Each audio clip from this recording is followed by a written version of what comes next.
Shimek with the White Earth Land Recovery Project, and I'm giving this testimony on behalf of the White Earth Pesticide Action Network.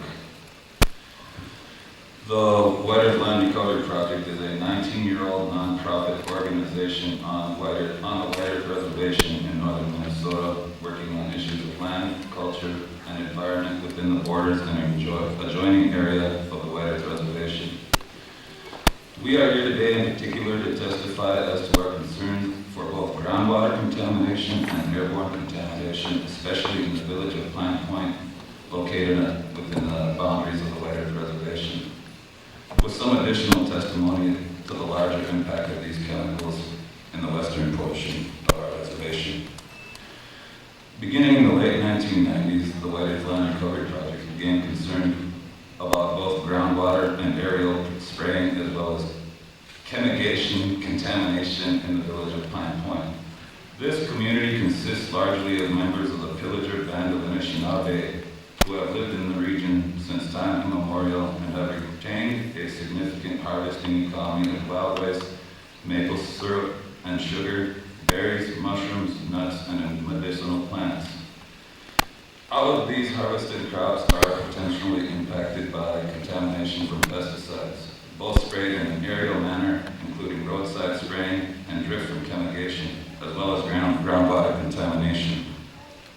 The rise of industrialized agriculture in the Pine Point Prairie have led to many of our concerns, with, for instance, the purchase and lease of over 11,000 acres of land in the immediate area by R.D. Offutt Company for industrial potato production. This sparked our initial interest in investigating any possible threats to our groundwater and community. The Straight River Watershed Study, completed in 1995, underscored some of these problems, noting particularly nitrate contamination in both shallow wells and in the Straight River itself.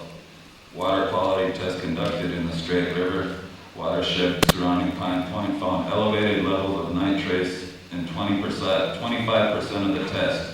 Groundwater samples detected metolachlor, alachlor, and atrazine. In a rainfall test completed in 1993, some 21 separate pesticides appeared in the samples. 8 locally used pesticides, including methylparathion, metribuzine, and simazine, appeared in more than half of these samples. Other pesticides detected were apparently carried in the rain following applications on paddy-grown wild rice and sugar beet fields. Although a comprehensive epidemiological study of the Pine Point area has not yet been undertaken, there are a number of health problems, including rare cancers which have appeared in the community in recent years, particularly in houses which have shallow wells and are not on the tribal water system.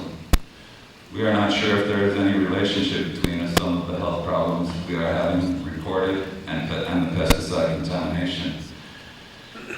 If we are to estimate the source of these contaminants in the groundwater, we could use some evidence from nearby Perham. In that area, Offutt and other small potato farmers applied well over 100,000 pounds of nitrogen to the land that overlies Perham's wells. 60% of all fertilizer used on that land, which could account for some of the nitrate contamination. In 2007, the White Earth Land Recovery Project joined with the Pine Point School, Indigenous Environmental Network, Pesticide Action Network, the White Earth Tribal Pesticide Coordinator, and EAGLE to undertake a study of airborne pesticide spraying and possible impacts on the community and the school.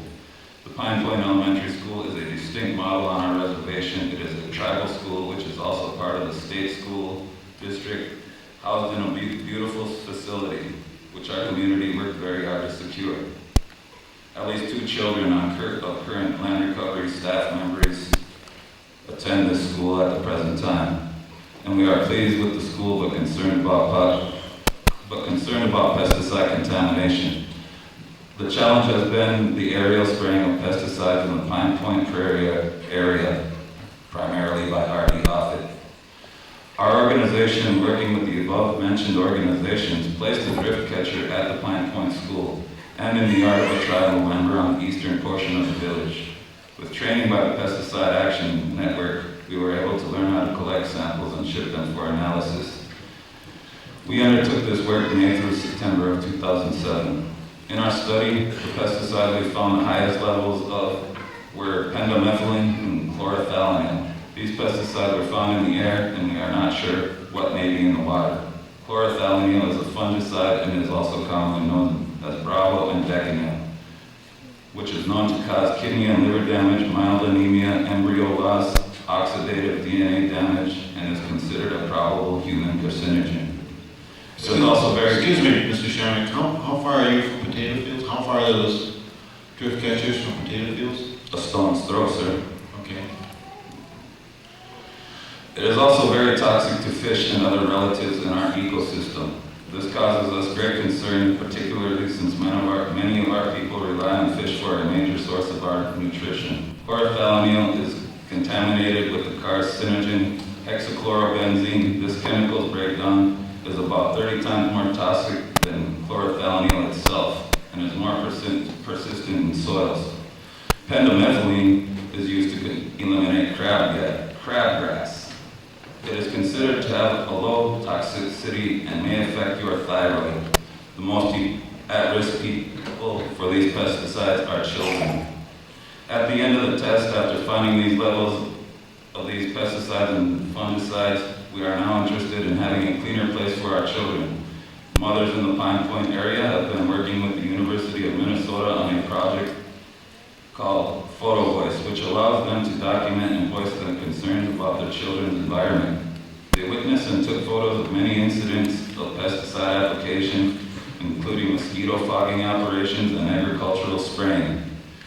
Many commented that when they started paying attention to pesticide exposure, it seemed to occur everywhere that they looked.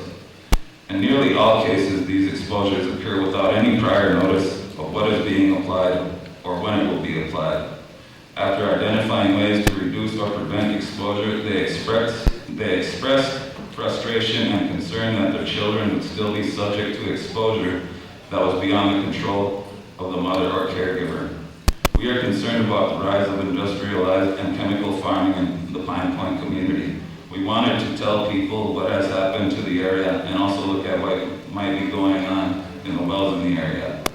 We are also concerned about other possible pesticides in the area and the use of chemigation as an irrigation system. We are also concerned about our groundwater in the area, and we are concerned that the children in the Pine Point School may be affected by these pesticides. Thank you for your time. Thank you.